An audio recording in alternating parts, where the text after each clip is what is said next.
Бәріңе сәлем. Жөтелді емдеп қақырықты түсіретін, дәрісіз антибиотиксіз қақырық кетіретін, жөтелді басатын рецептімен бөлісемін.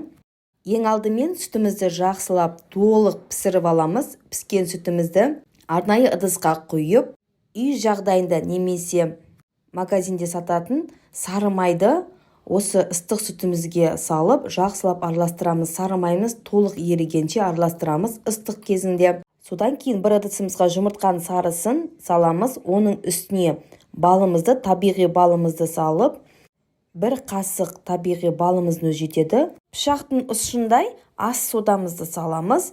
Барлық қоспамызды біріктіріп, жақсылап араластырып, барлығы толық бірігу керек. Жақсылап араластырып аламыз. Араластырғаннан кейін осы қоспамызды жаңағы ыстық сүтімізбен майымыздың үстінен бөліп саламыз. Сала отырып, ақырын қозғап отырамыз. Және де дайын болған осы қоспаларымызды міндетті түрде ыстық күйінде, міндетті түрде 5 күн осы рецептіні қолданыңыз. Ем болсын.